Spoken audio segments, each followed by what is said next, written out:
Hey guys, this is Tom Hanks. Welcome to another stream. Today we will have the third and final race in the 1982 season of the Classic Rally competition.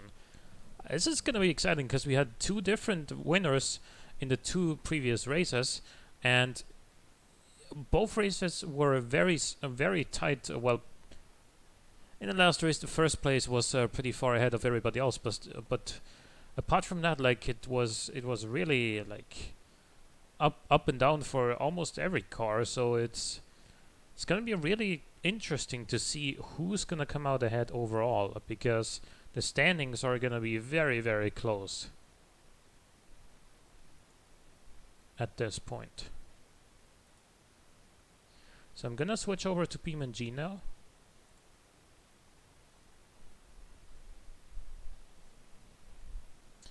And you should see it in a second. And our third and final race for this season is going to be in Pikes Peak. We're gonna do the short race. And again, I'm gonna start off with this, because why not? Let's have some fun in a modern car.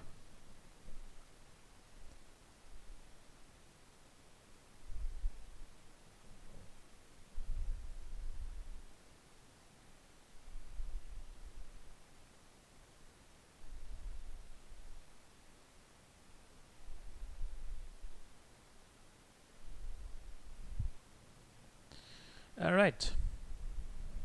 So today is Sunday. It's a beautiful day outside here in Austria. And how's the weather in your place right now?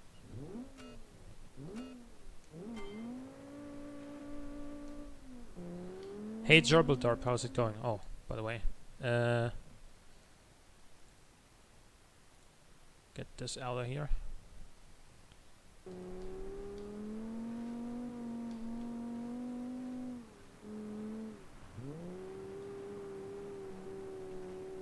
Thunderstorms all weekend, oh shit. Did you have power outages too?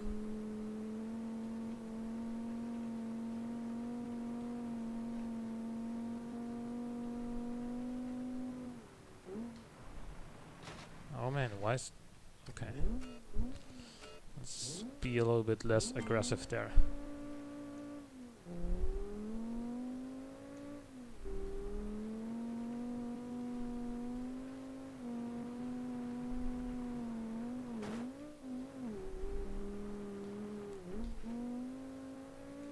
Let's be a bit less aggressive, he says. Yeah, we needed the rain too. I mean, like the last couple of days it rained a few times, and last night it also rained quite a bit. But before that, we had a really long dry period here in Austria.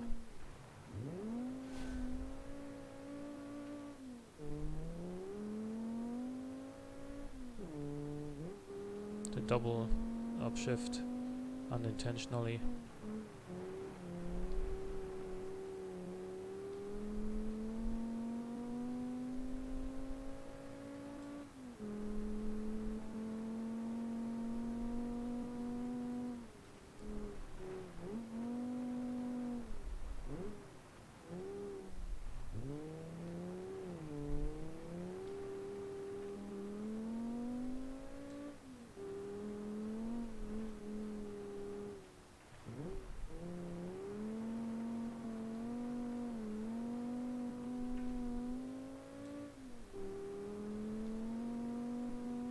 So I think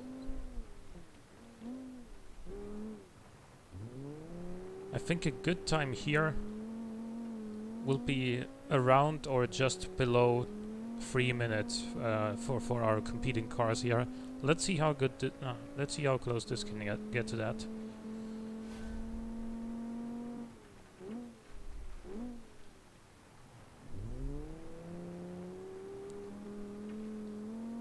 Need to remember I can brake with full force with this one, because of course this has ABS.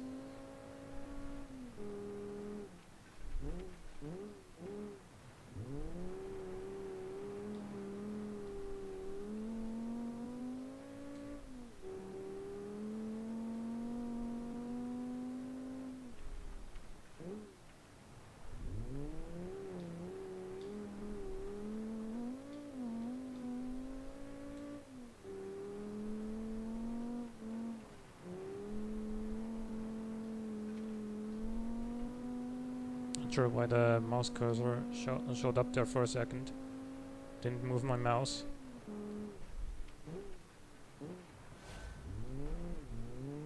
Late on the brakes there.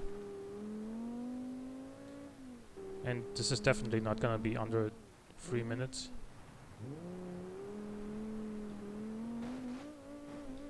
Especially now.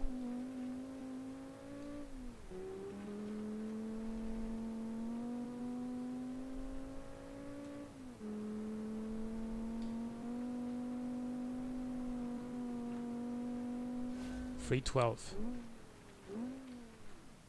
I don't think this is going to be particularly competitive with our cars in this challenge. But again, this is a 275 horsepower, 1450 kilogram family sedan in the spirit of a WRX STI. So let's start the competition, and let's start it off with the first car in the lineup. It's going to be the Armour Rallyhawk.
Good.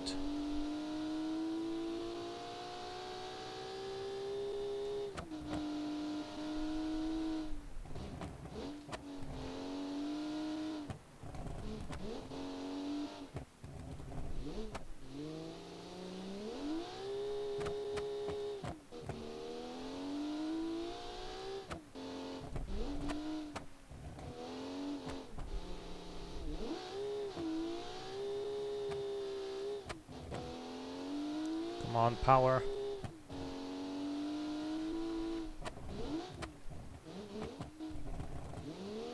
Am I turning into Jeremy Clarkson?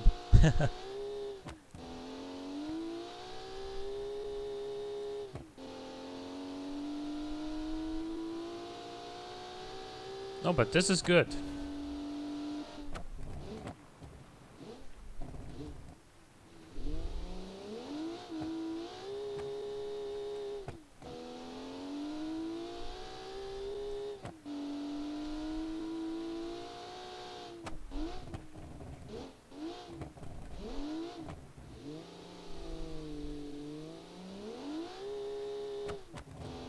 This feels very good to drive. I just think it's maybe a little bit down on power compared to some of the other cars. It could also use slightly shorter gearing in my opinion. But as far as the handling, power distribution and everything, this is spot on.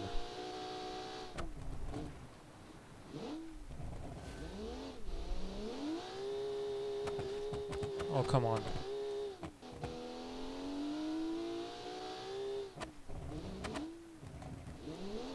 Everything's still intact though. We're fine.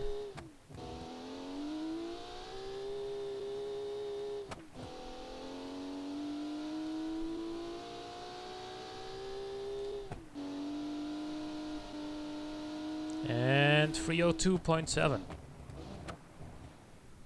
Respectable first benchmark. Definitely, I mean, 10 seconds quicker than the 2020 family sedan, but I think some of these cars are gonna do this in less than 3 minutes. I'm pretty confident in saying that.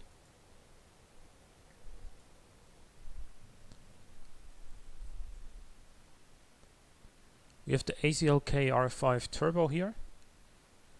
one of the station wagons.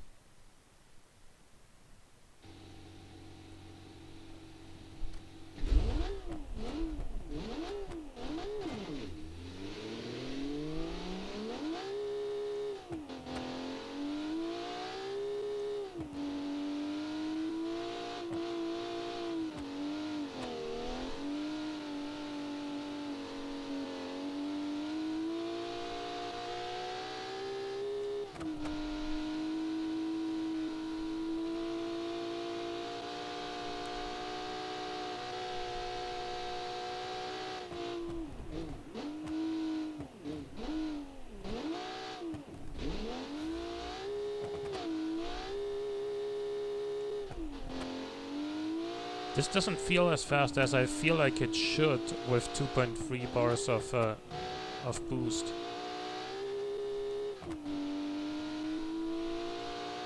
I think the Rallyhawk was quicker.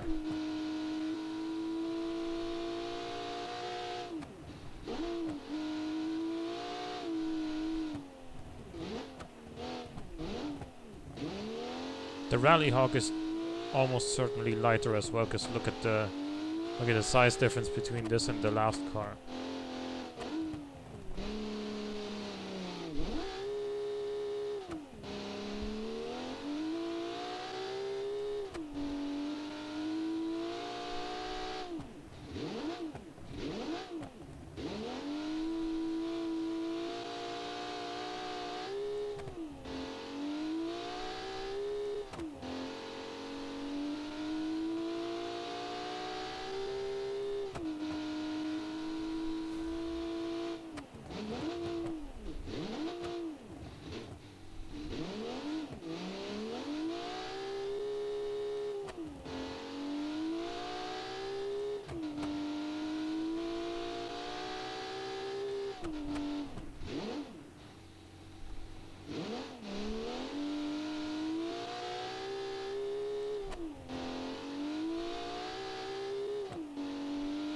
As far as the handling and balance goes, this does also feel pretty good.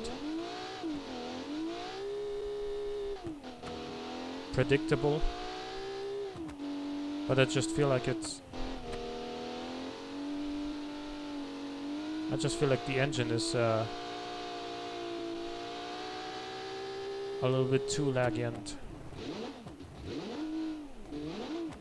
and maybe the car body choice was wrong as well, because it just feels like it's a bit too heavy.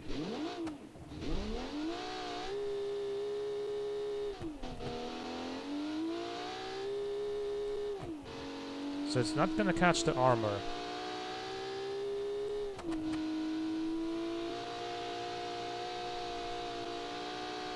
That's a 305.5. Okay. About 3 seconds slower, but with this only being the second car that we drove, let's move on to the next one, the BAC Raider. Hey, Lowlifemaxcamber, how's it going? You only missed the first two cars, the Armor Rallyhawk and the AZLK R5. So far the Armor is leading with a time of 302.7. This is the BAC Raider.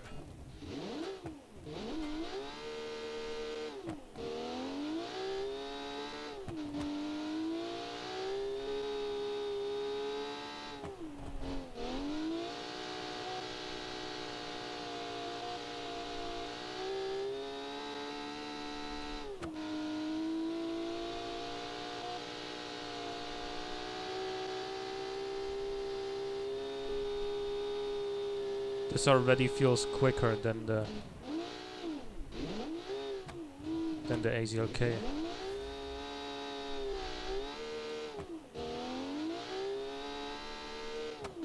It's got short gearing too, and it also feels nimbler than the AZLK did.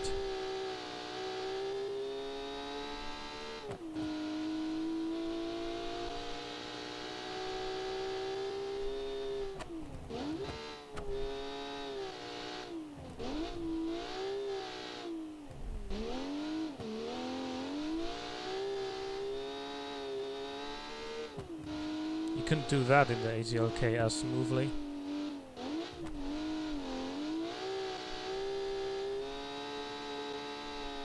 Or that.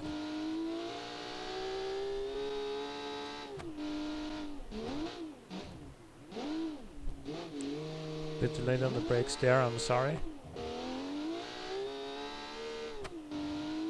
But still, I feel like this is gonna set a new benchmark.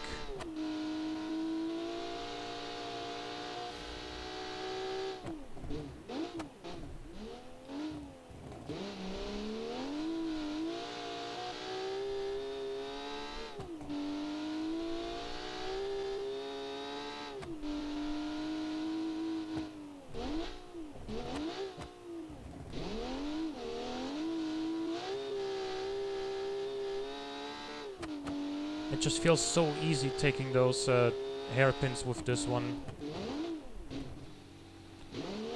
Fully sideways, but also still on boost, so you can just fire out of the corner the way you couldn't do it with any of the previous cars.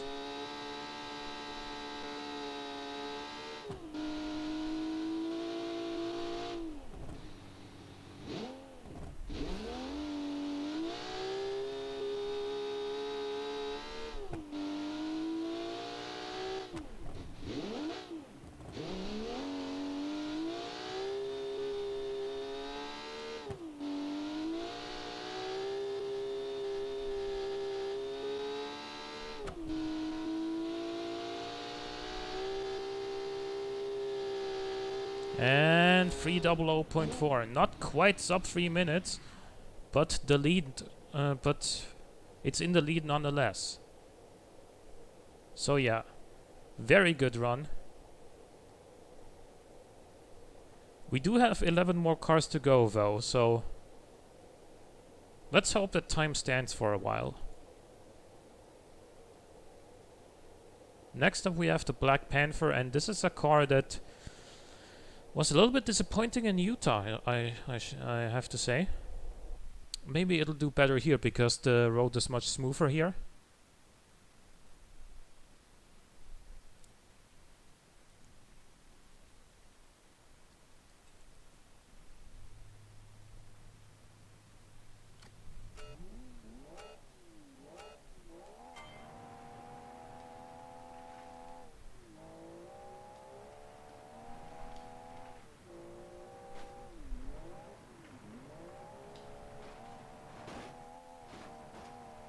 I don't know what it is, but something always falls off like right after the start from this car.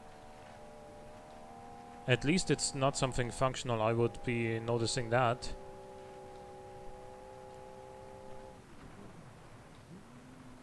Oh no. Bit late on the brakes there.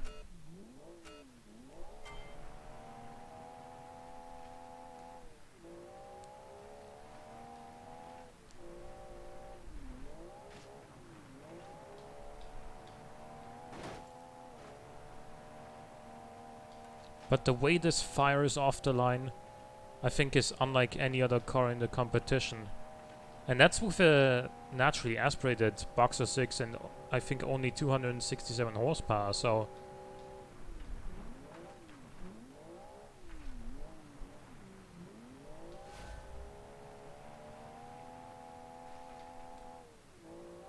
But yeah, all four wheels severely spinning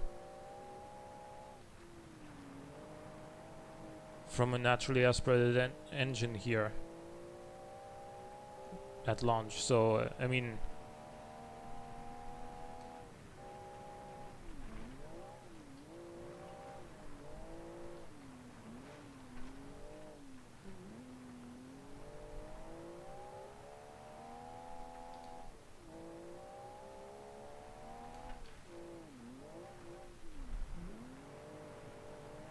leave it in second here, because we know we have the torque.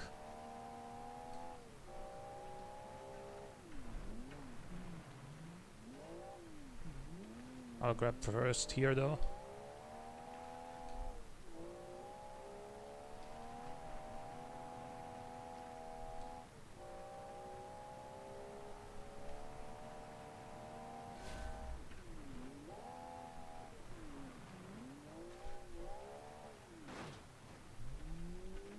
I'm gonna restart. I think that broke something.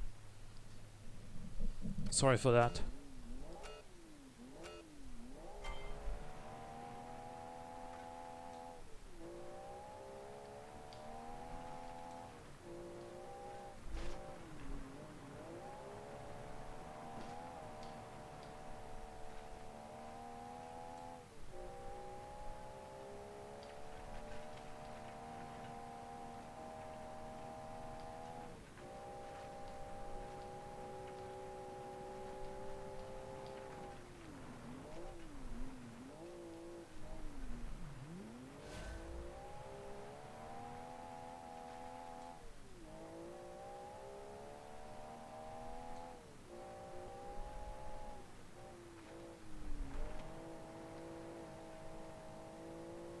But yeah, the Black Panther feels a lot better here than it did in Utah.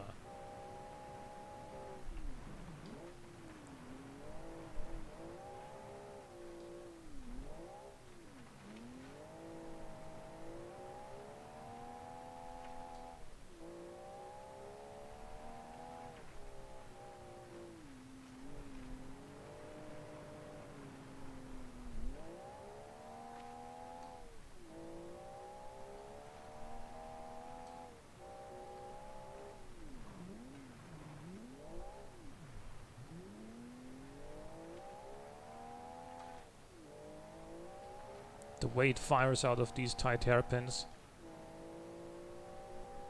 I think it can really hold a candle to the BAC in that regard.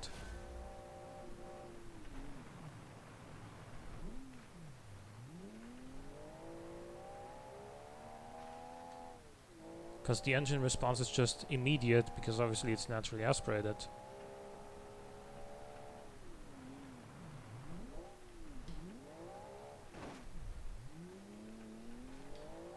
Too early on the turning there. I thought it would slide a little bit further on the handbrake, but too grippy, this one, for that particular maneuver. Overall it's good.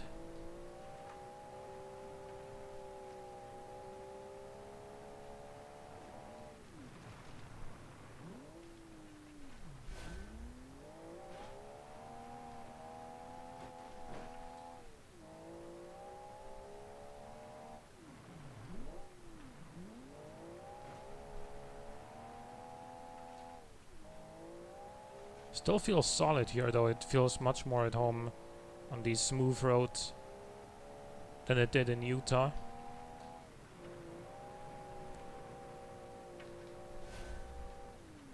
A 302.2, second place, behind the BAC, but ahead of the Armor. Last time it was, I think, significantly behind the Armor, so that's definitely an improvement for this one. Let's get to the CMA Sport R here.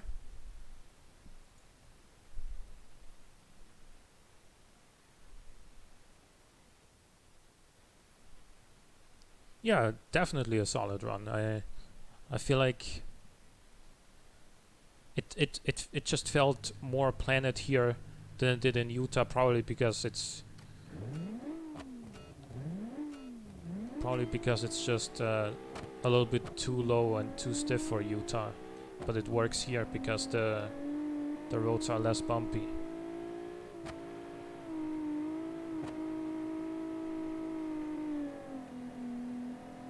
This ran out of juice to keep the drift up, okay. The first car that had that problem. Oh man, I think we have a bigger problem here. I'm flat out.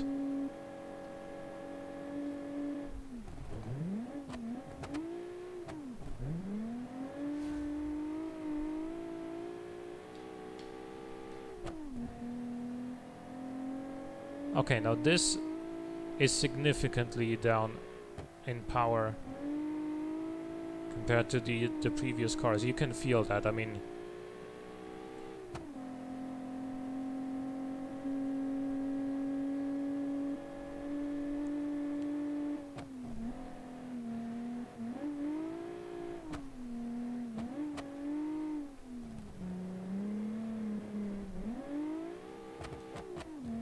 Even had to grab first gear there.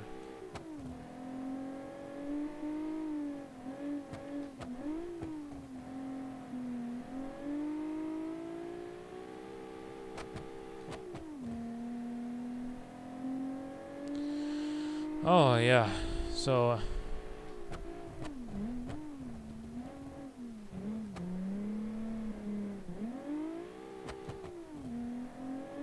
LLMC, are you still there?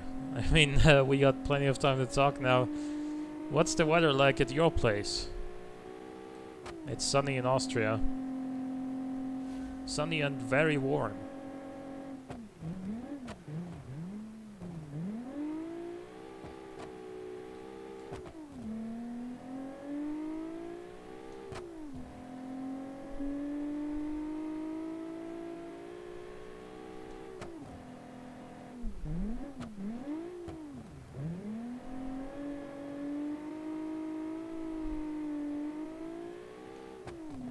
Sunny and 20 degrees, pretty good. It's about the same here in Austria as well. Where are you from?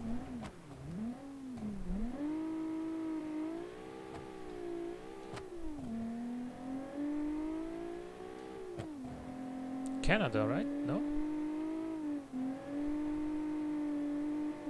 Yeah, Canada, okay.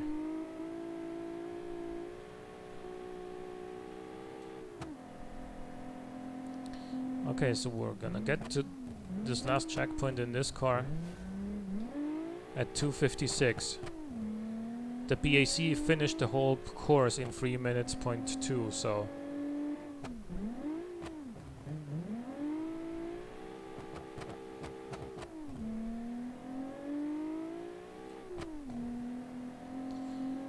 oh boy.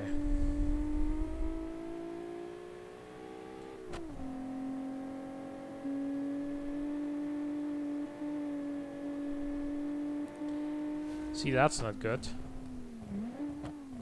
3:27, that's 15 seconds behind a 2020 family sedan. Sorry, but yeah, it's no good. But this one, the Falcon did very well in the last race. I think it was this one that came second place, didn't it? Second or third? No, a third place, I think. Second was the Miranda.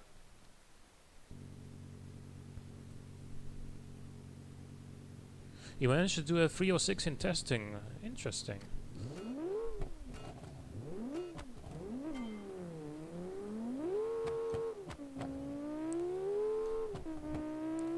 Yeah, I mean,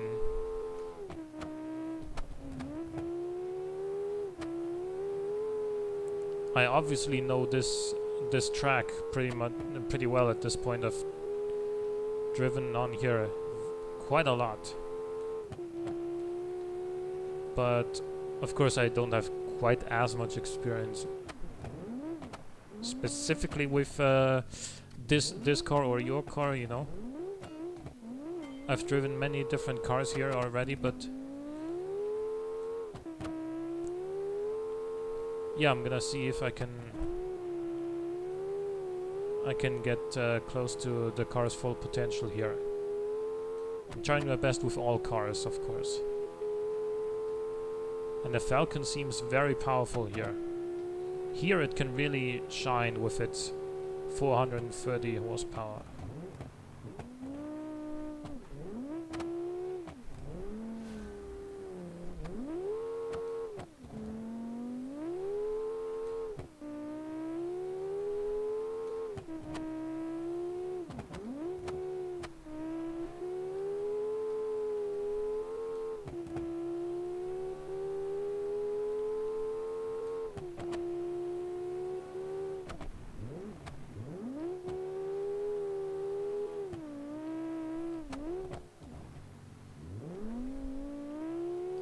Shit.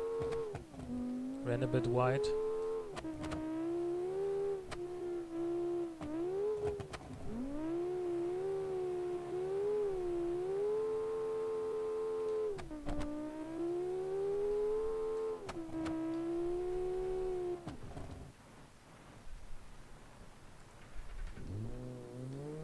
Okay. off boost. If it had come back on boost, if it had come back on boost, I would have continued that on run right there, which would have been sick, you know. Engine stall into a handbrake drift without engine, into turning engine back on, into boost and coming out of that corner pretty well. That would have been sick, but you're consistently 7 to 10 seconds faster than me. Okay, well, good to know.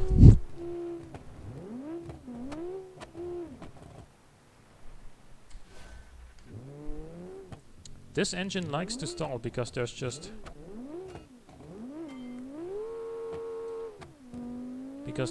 no torque in the low RPMs. But that's what you sacrifice, of course, with when you're going for effectively 300 horsepower per liter from a turbo engine.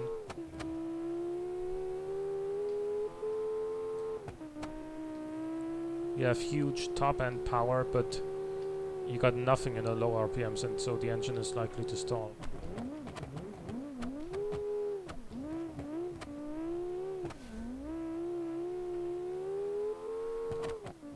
Unconventional line through there, but I counted. I think I got the checkpoint.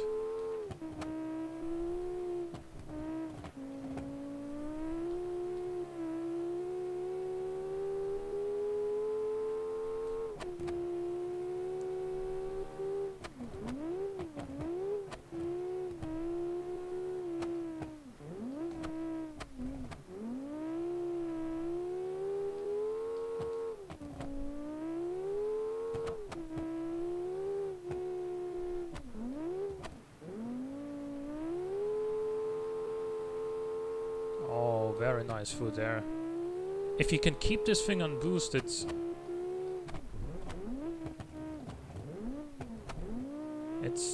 really fast.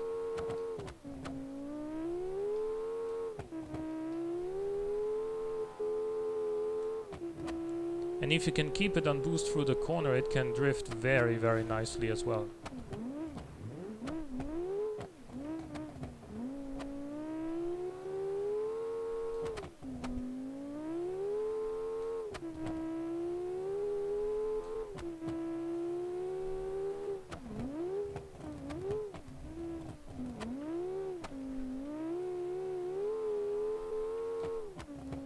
But because the engine has like no torque to speak of at all in the low RPMs, you have to really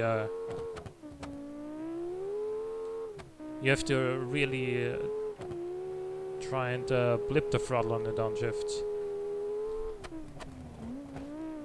God damn it! I looked over because of the bit notification. Thank you, thank you, Jason EYYT, for the 1 bit cheer.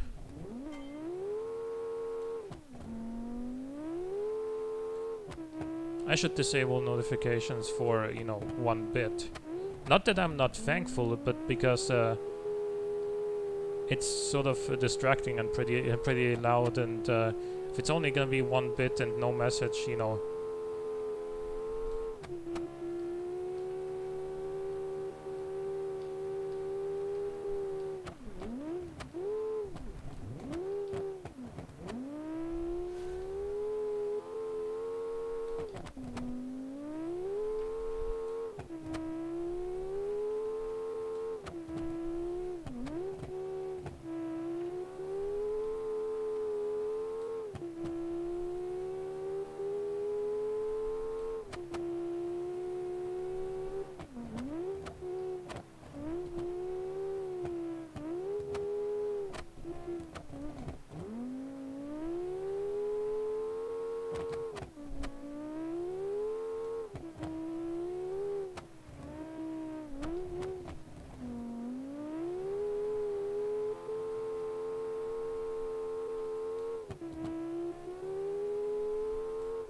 This has the potential to be a very fast run, by the way.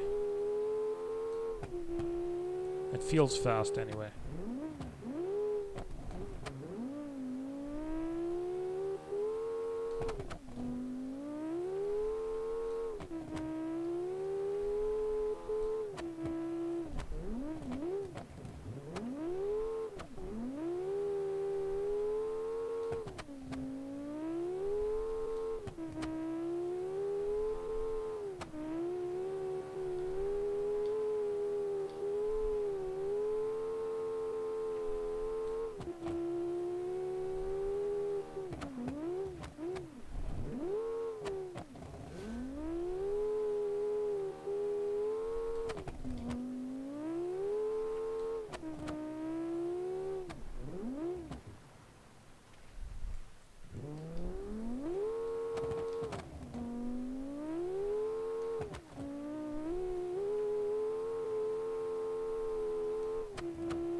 Free 00.4. The blind left-hander gets me every time. Yeah, I can understand that, but oh my god. 0.39 seconds behind the BAC, and that was probably because of the engine stall near the end there. I don't know if I want to go again though, because I've already tried. I've already given this one enough retries, in my opinion.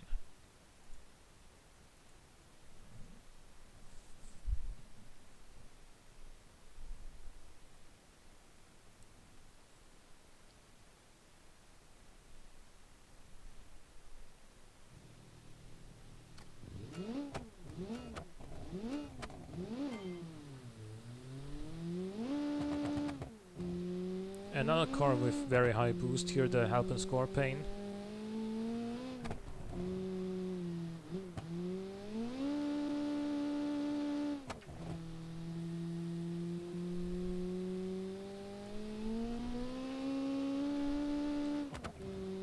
But seems to have a narrower power band than the Falcon.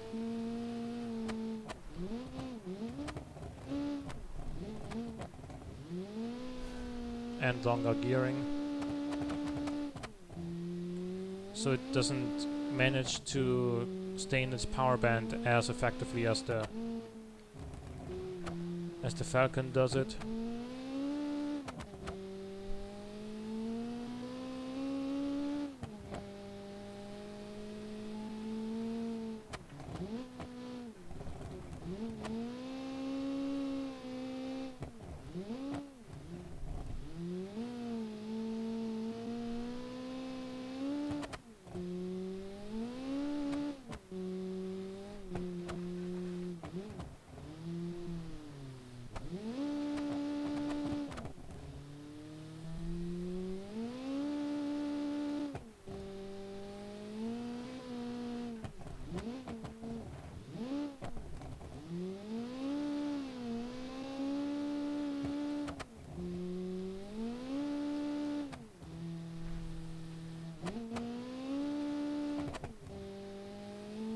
Yeah, this could be a lot faster if it had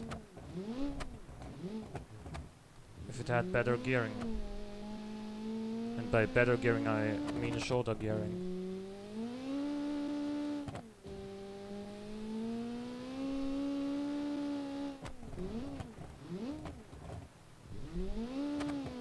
Because as is, it's often sort of between gears where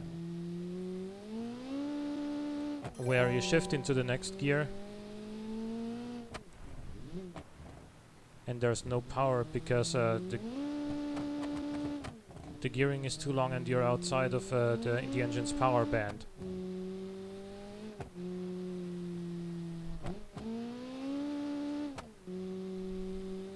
Yeah, I think it lost a lot of time because of that.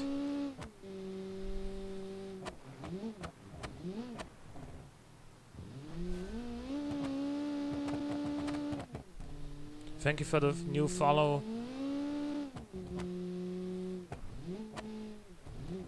If you're new to the stream, I hope you're enjoying it.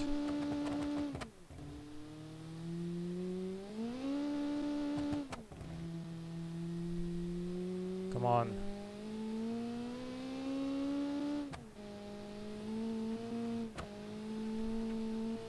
And there we go, 312.0.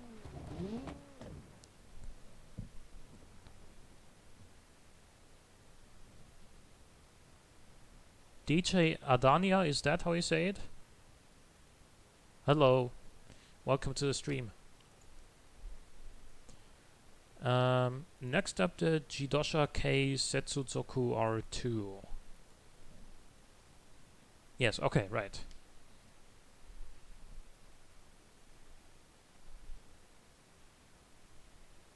How is it going, DJ Adania? How was your day? We got plenty of time to talk about this coming up, I think.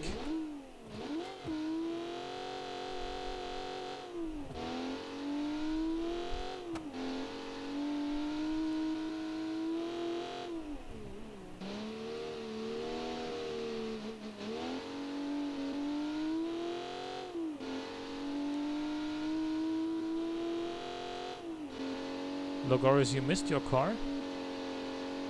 Wait, which one was yours?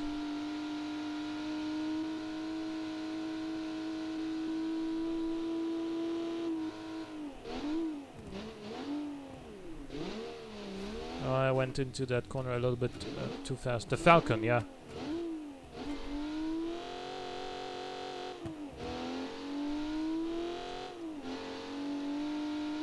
Okay, so the Falcon did very well. It's currently in second place.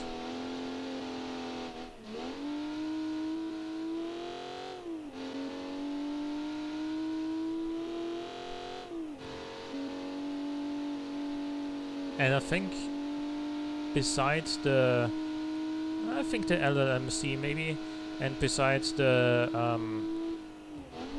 Legion from Donutsnail, besides those two, I think besides those two, you got a pretty good chance at keeping that second place as well.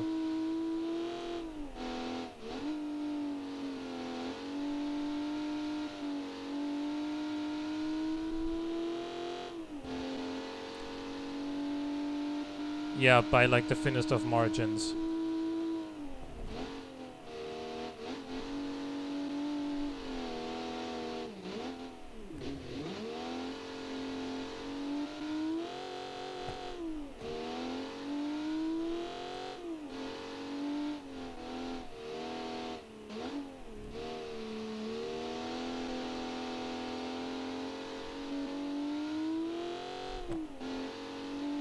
See, this car, the Jidosha, feels more powerful than it is because it's got pretty short gearing. It's obviously down on power compared to a lot of other cars because it's naturally aspirated, but it manages that.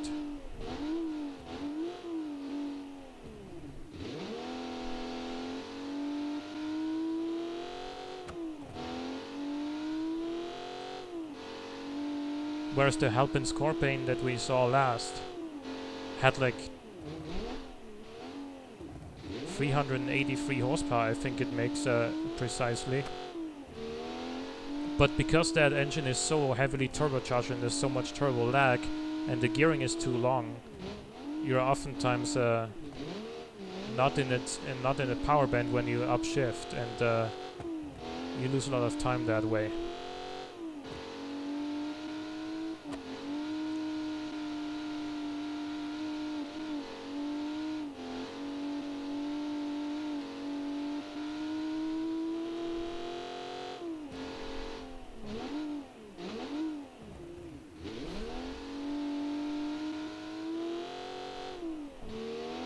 As far as handling goes, this is one of the most fun cars because it basically has turn-in oversteer. So whenever you turn into a corner, The back already rotates around, which is beautiful. The only reason this can't keep up with the other cars is because it's simply a little bit down on power.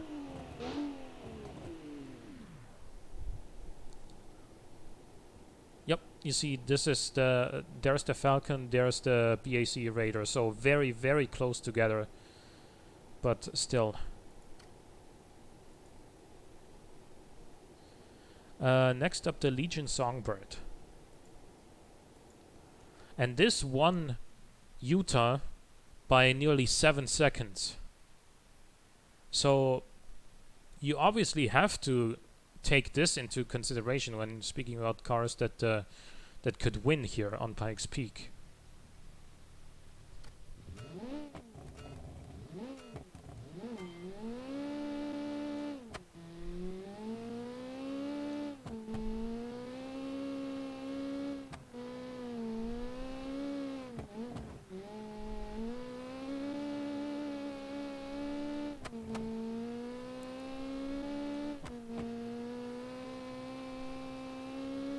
This car has also completely eliminated understeer from its vocabulary.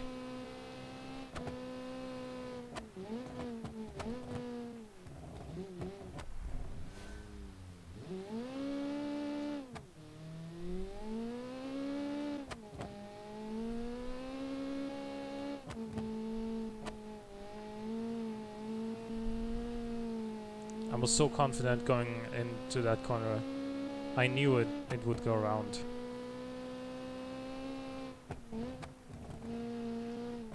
And it took it at a ridiculous speed.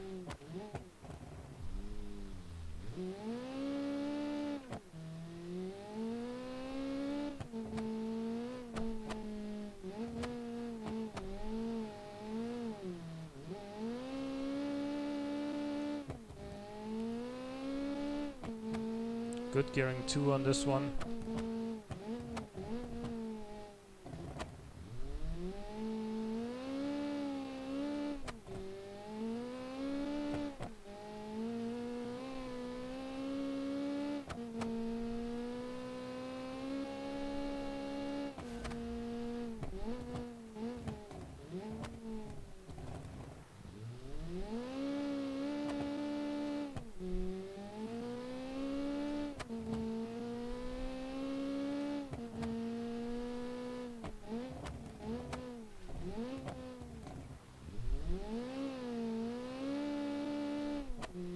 I think this is going to be a very fast time.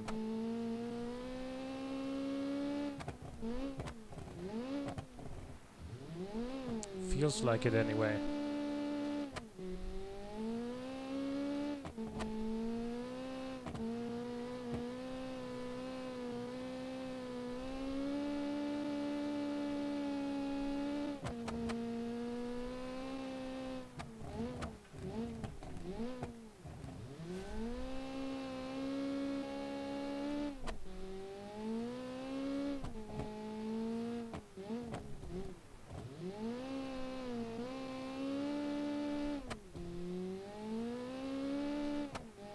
Yeah, this is looking good. This is looking very good.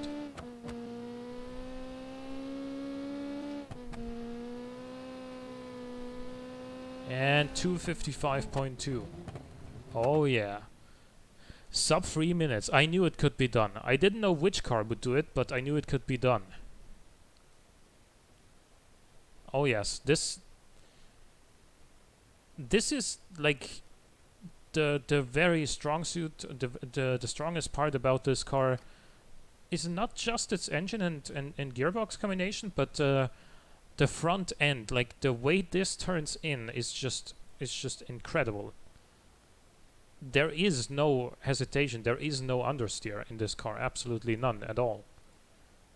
And I didn't have that feeling about the Martynny either, so this might also do very well here.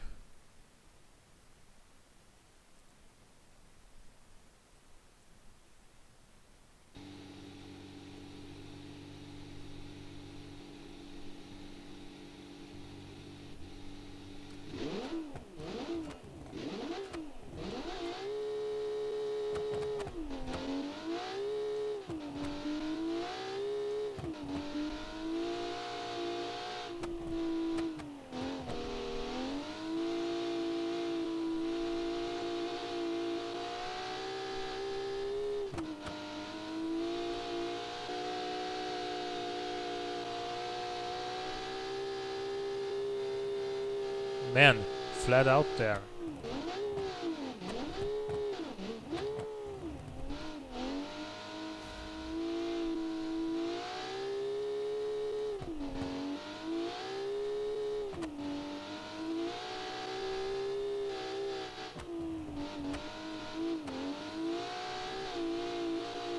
Just a little drift tap.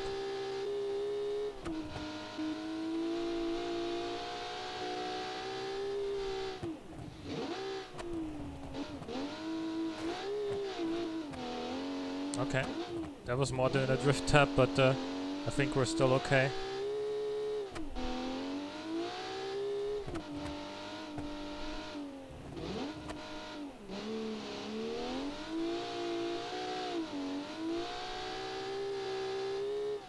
This feels fast.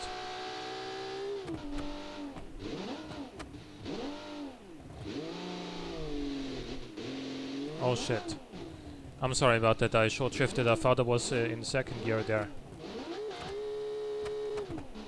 But then I was in third and completely dropped off power.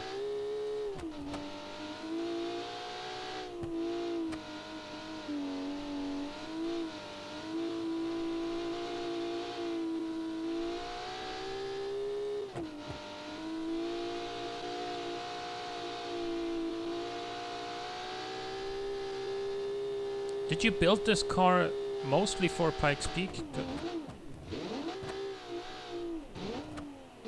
Because it feels like it's set up for here.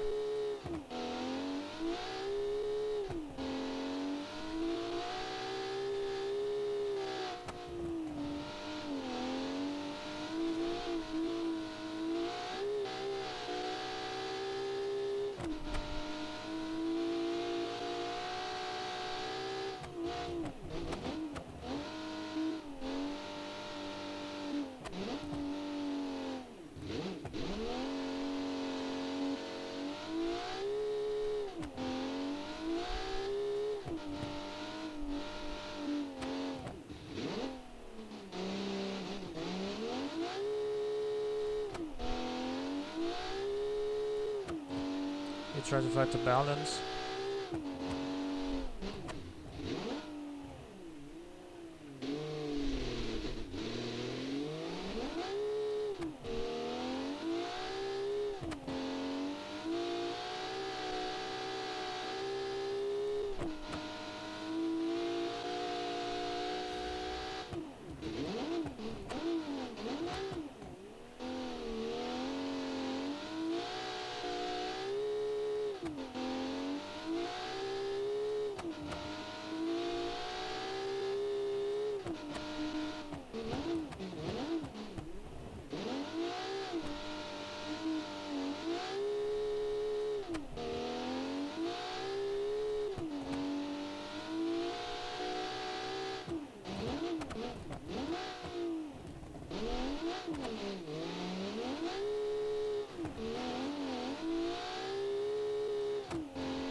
I noticed that your...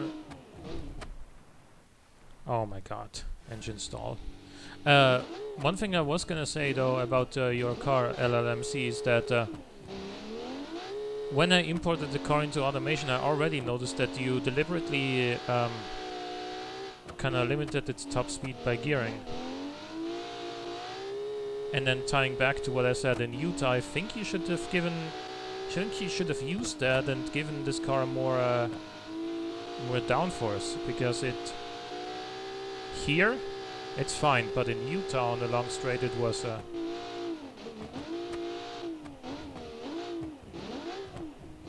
it was pretty unstable in Utah.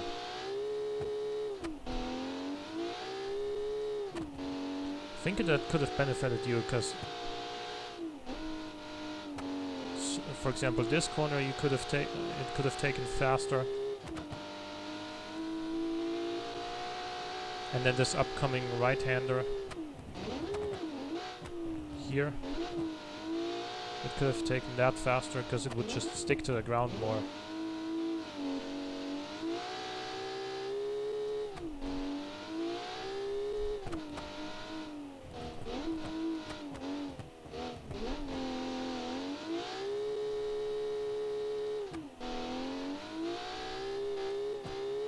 You can be sure the next car is gonna have a lot of downforce.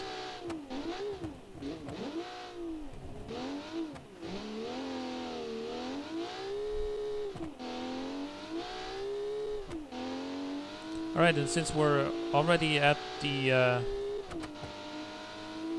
last race,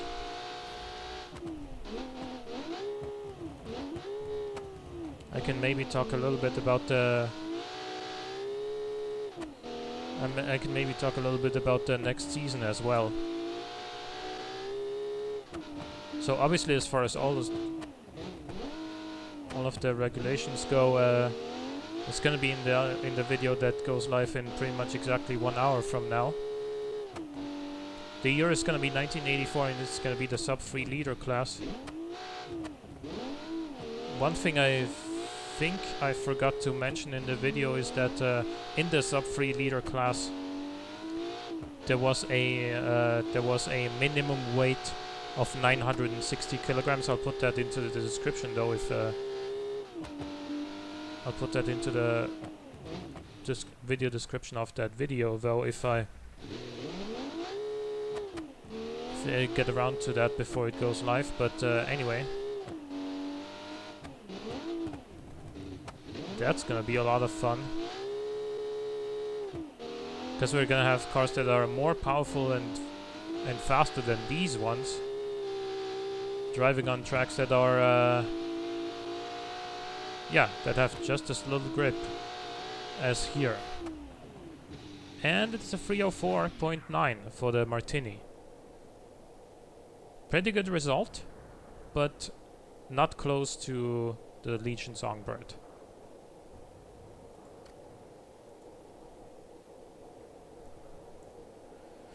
Next up, the M3 Dank, and we can talk a little bit more amongst ourselves while I'm going with this one.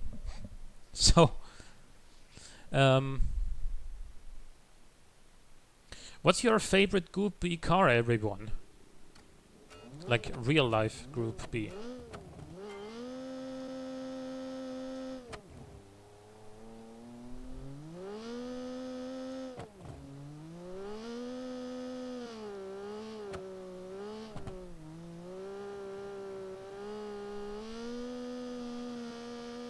Yeah, I think I'll make an annotation as well. Good point.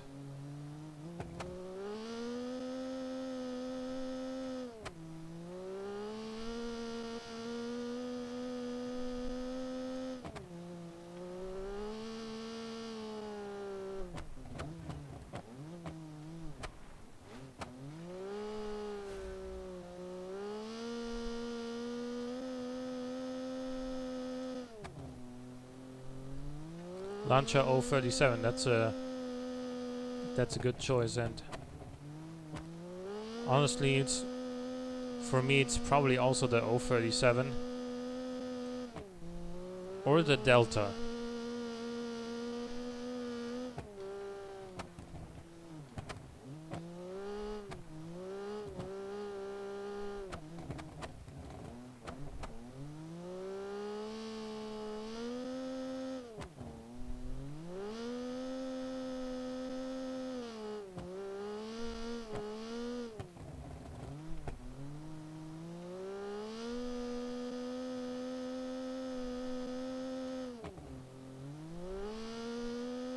I do also like the MG Metro.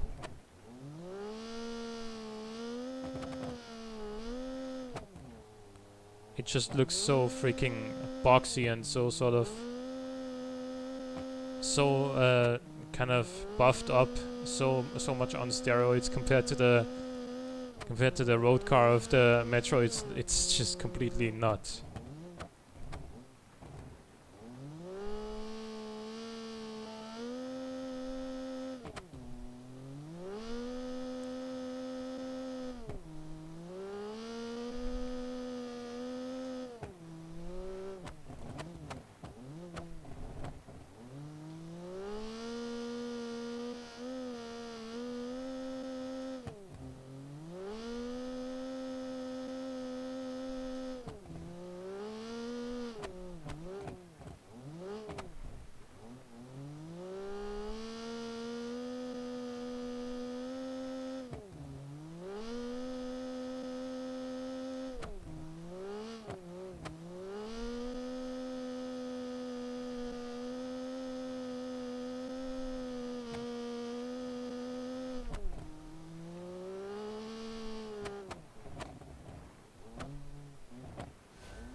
Let's see, will this be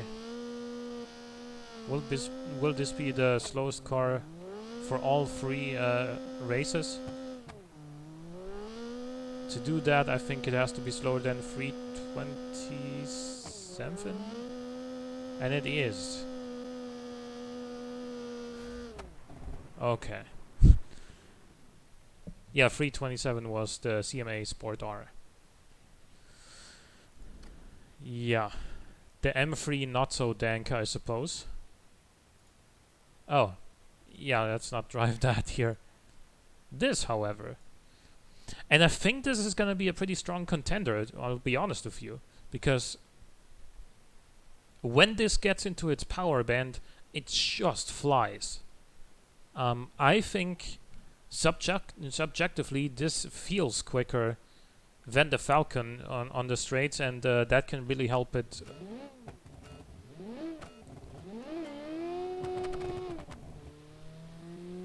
get up those hills with, well, effortlessly is what I was trying to say there.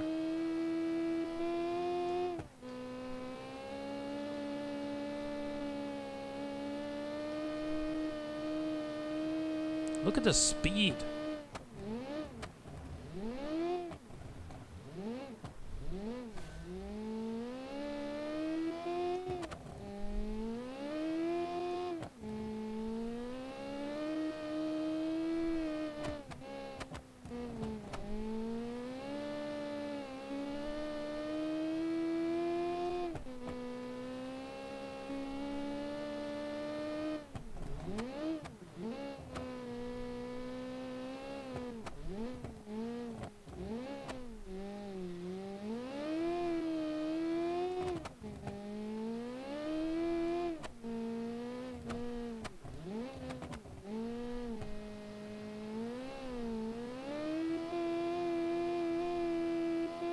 Beautiful. This also likes to rotate without using the handbrake,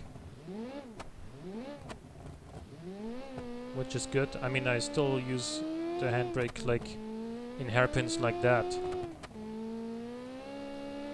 but in some of the more open corners I don't need to use the handbrake and can basically go through flat out, and it'll gently drift through, and that's awesome.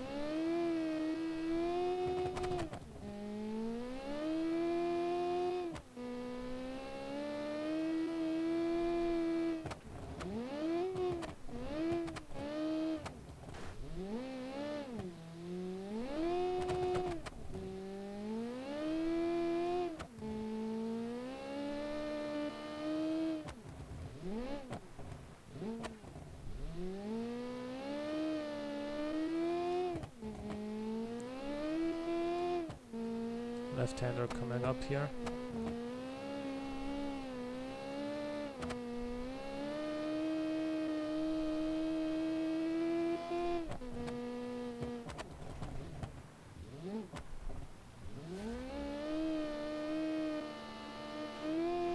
Come on now.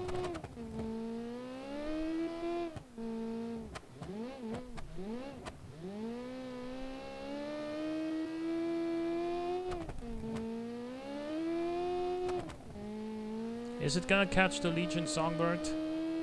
It's gonna be close. No, not quite, but... second place. Okay. Okay. Second place for the Miranda Senator. Next up we have the Taka SPR, which did surprisingly well last race for a 186 horsepower car. This is the least powerful car in the field, but it is definitely not the slowest.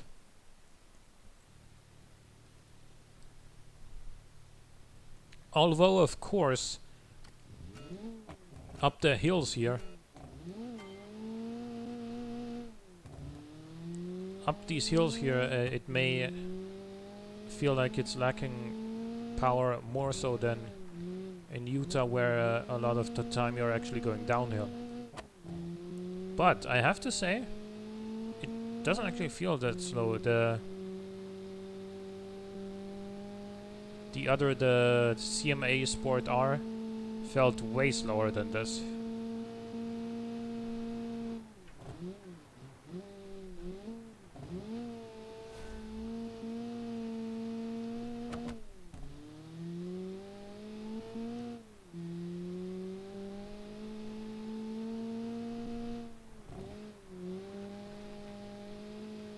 That huge rear wing also helping with downforce there.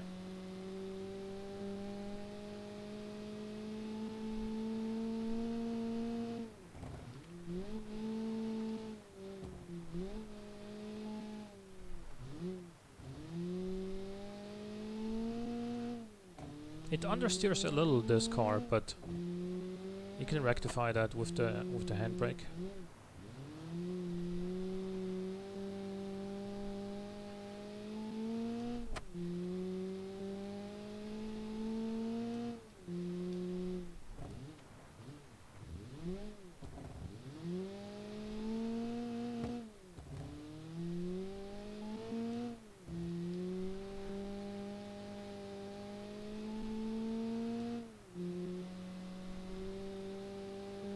Yeah, this is definitely not gonna be the slowest car.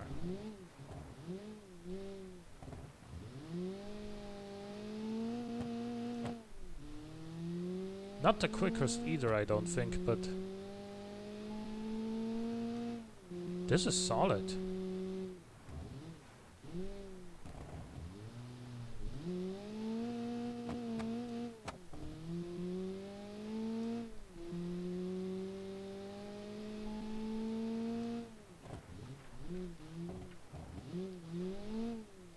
Oh no, I was a little bit over aggressive there.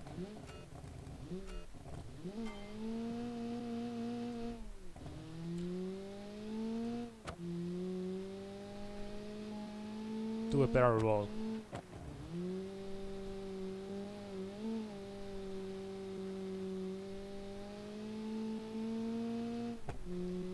Yeah, but anyway, this is the second to last car already, so we're barely over an hour into the stream here.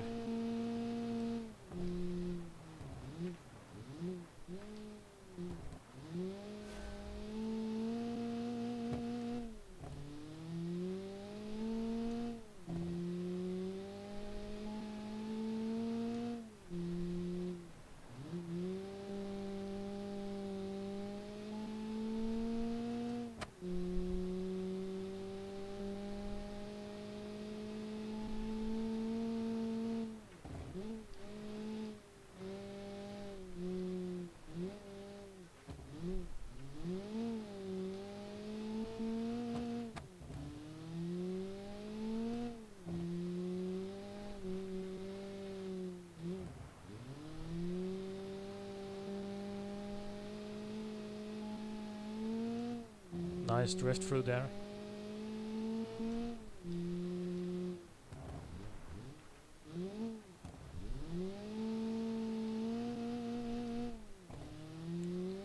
So yeah, on the handbrake, while during the drift, this is actually pretty good, but it does understeer slightly without the handbrake.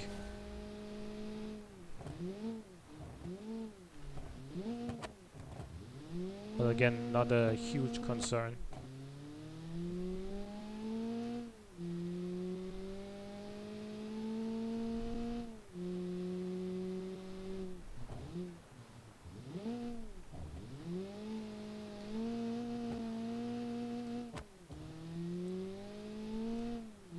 I think we've gotten this community to a point where there's no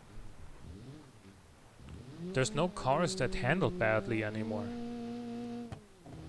In my opinion, at least. Like even the slowest cars in this competition, the CMA Sport R, handled well. It was just severely underpowered, and then the M3 Dank was river drive and couldn't put its power to the ground, but turning was good.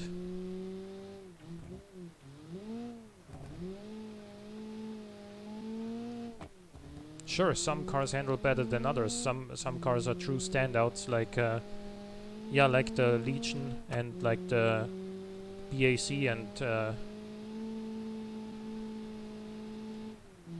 and like the LLMC as well. But yeah, competition is getting tighter every round, absolutely. And this car did a 307.7, which means it did beat the Halpin Scorpain, which makes 200 more horsepower.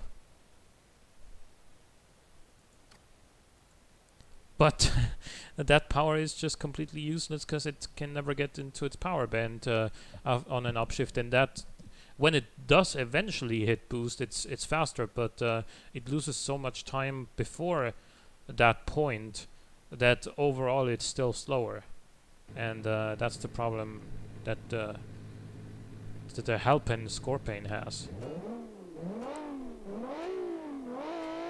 This is the Vista Rally V6.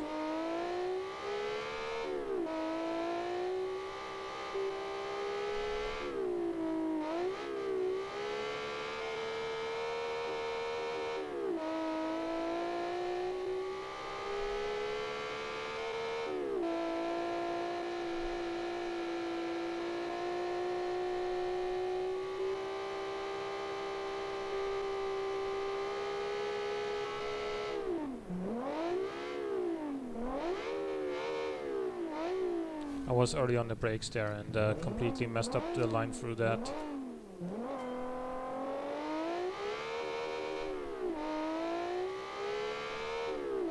Because the brakes on this are actually better than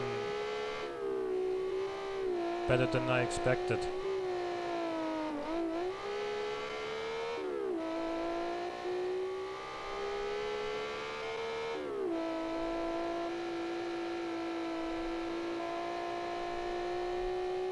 However, here up the hill you can really notice that it's 1200 kilograms.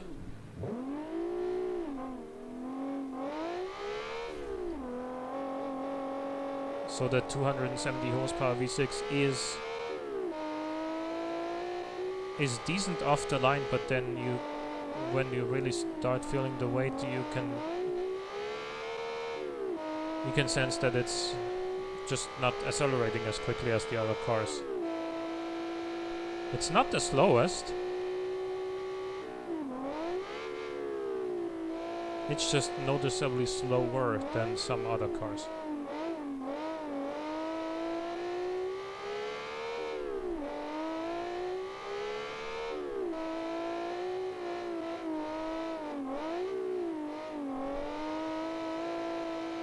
It did that Scandi flick very, very well. And it's got a perfect 50-50 weight distribution, so handling wise, no complaints whatsoever.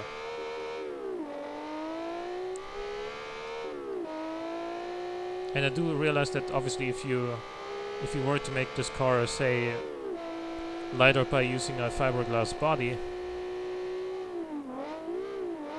okay, you're saving 50 or 60 or 70 kilograms or so, but then you no longer have a 50-50 weight distribution, right?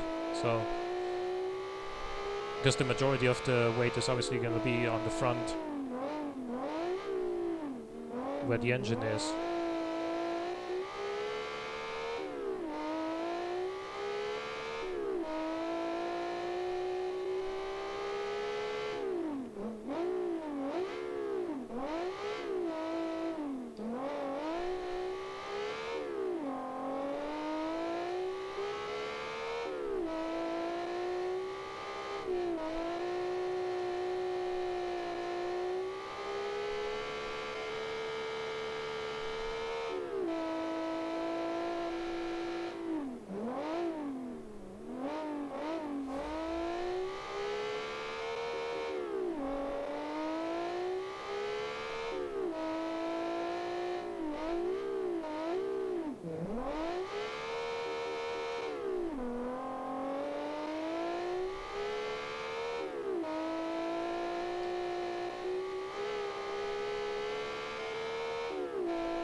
And across the line in 3:15.8. Okay, Let me pull up the spreadsheet again, so we can fill out the positions. So, first place will be the Legion Songbird again.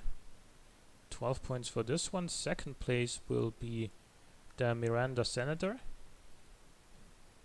Third place is the BAC Raider, which is... let me see. Here it is, okay. Third place. 10 points. Then fourth place, the Falcon.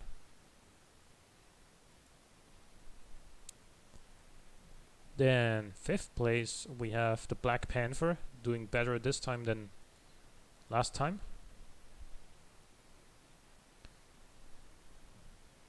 Then we have the Armor Rallyhawk.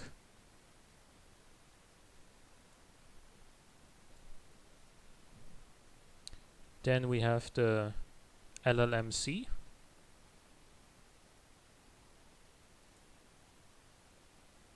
There it is. Then we have the AZLK. Where is it? There it is. 8th place for the AZLK. Then we have the Taka SPR. Conveniently right under the AZLK.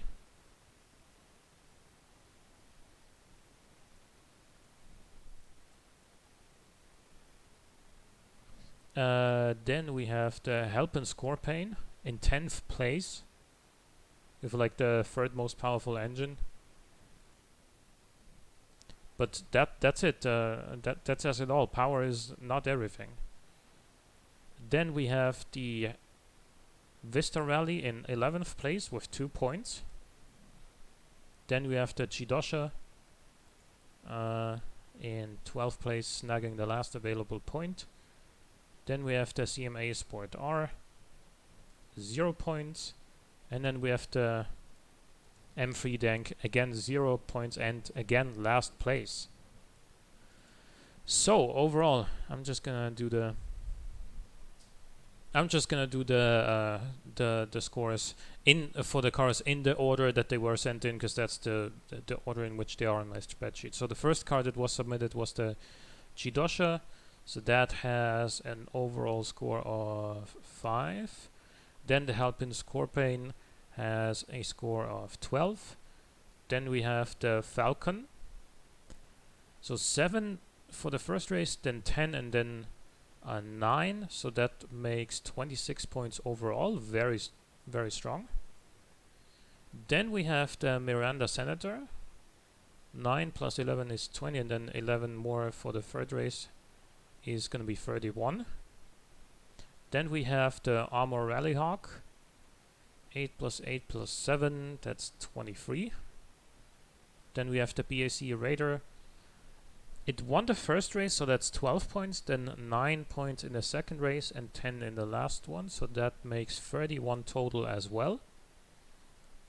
Then we have the M3 Dank, which has 0 plus 0 plus 0, so easy maths there. Then the AZLK R5 Turbo, 6 plus 6 plus 5, that's 17 points overall. Then we have the Taka SPR, 4, 7 and 4, that makes 15 overall. Then we have the Black Panther. So the Black Panther came third in the first race, 8th in the next one, and then 5th in this one. So that makes 23 points overall. Then the Martynny, 2 plus 2 plus 6 points makes 10 overall. Then we have the Vista Rally, who came 10th, 12th and 11th respectively, so it will get 6 points. Then we have the Legion Songbird, which has 11 plus 12 plus 12, so yeah, that's 35 out of 36 possible points. Congratulations on that. And lastly, the CMA Sport R, which didn't score ever. Okay, so first place is gonna go to Donutsnail. And then tied second place is gonna be Twingo Boi with the Miranda Senator, and Gerblederp with the BAC Raider. Congratulations to you two as well. Very well done. So I will do a run in my own Group B car here and see what that would stack up. I don't think it's gonna beat Donutsnail's car, but I wanna come second or at the very least third.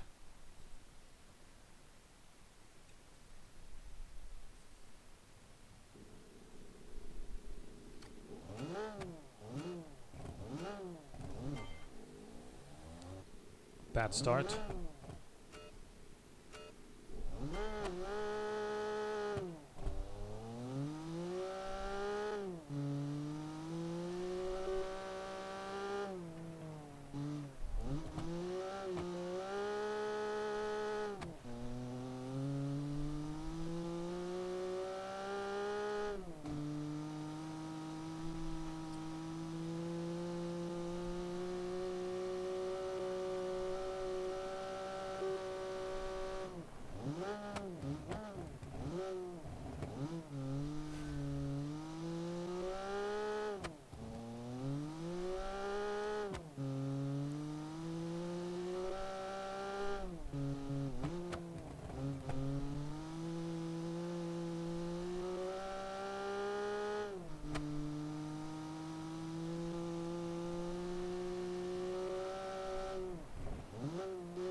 One thing I'm always surprised about with this car is just how quick it decelerates relative to the other cars in the competition that are way more powerful.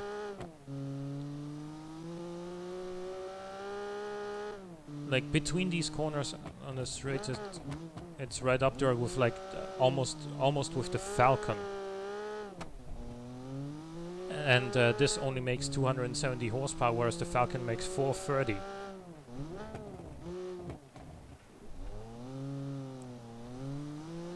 This is quicker in the straights than I feel like it should be.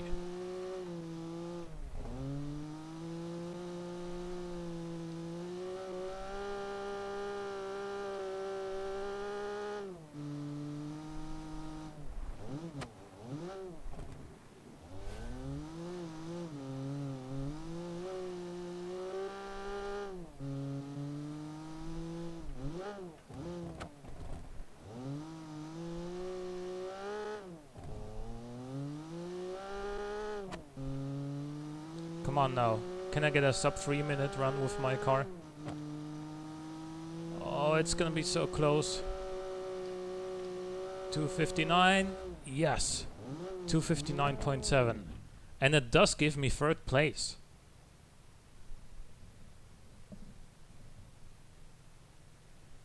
So I think I would have won. Italy came second in the in Utah and then third here, right?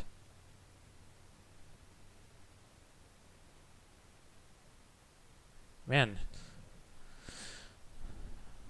I really feel like I did a very good job with this particular car. I wasn't super competitive with my previous cars before this one. And I can already tell you my 1984 car is not as good as I would like it to be either. I'm gonna get into it just for fun here as well and show you why. Because I could not, for the life of me, get this car to stop understeering. I have no idea why. I always, no matter what corner, no matter what surface, I always have to use the handbrake with this one, otherwise it will not turn.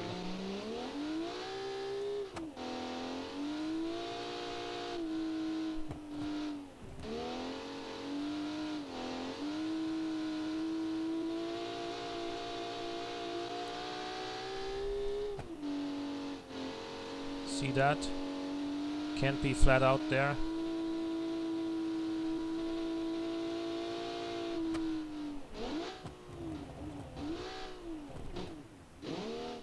Okay, that was me being late on the brakes, but still.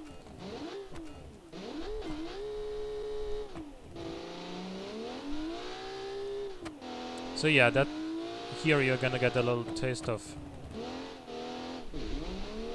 the next season.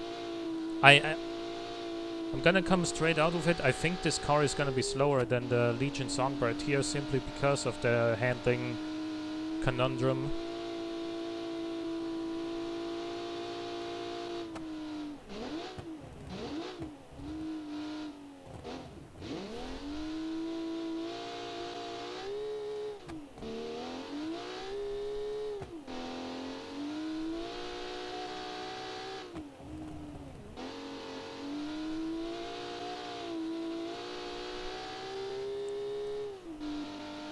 Obviously here it's quicker on straights like that.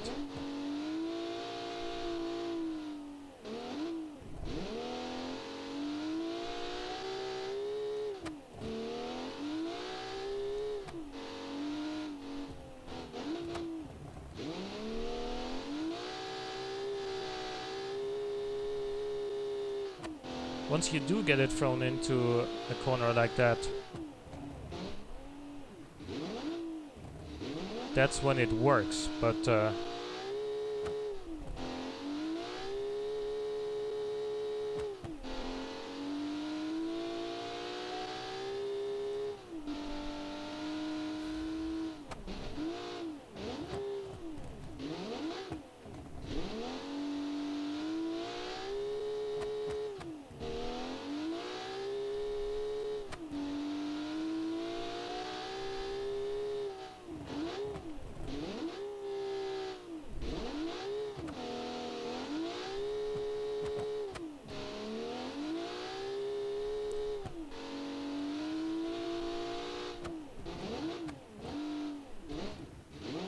what do you guys think of this car aesthetically, by the way?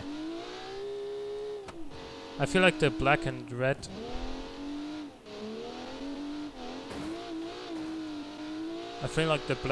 red and a little bit of white looks pretty cool on this one.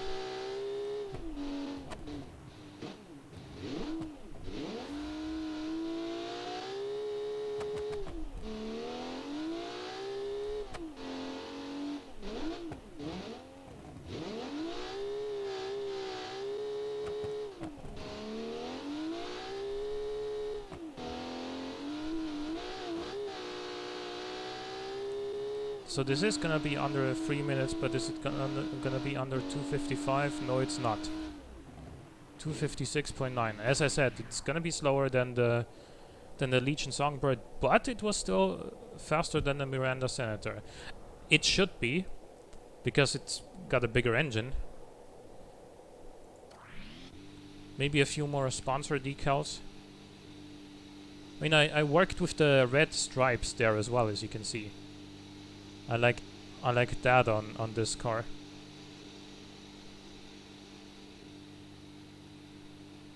I could have put some more decals on like the rear 3/4 there, and on the rear as itself as well. But yeah, that'll do it for today. Hope you guys enjoyed. Congratulations to Donutsnail for winning not only this race but also the entire championship. And so he will get his prize car shortly on Discord. Again, the rules video for the 1984 season will be going up in the next half hour or so. And I'm gonna remember to put into the description that the weight limit is the minimum weight is going to be 960 kilograms. I'm going to put an annotation there as well. And yeah, the next season is going to start next Sunday, so hope to see you again there. Until then, have a good one, and see you next time. Goodbye.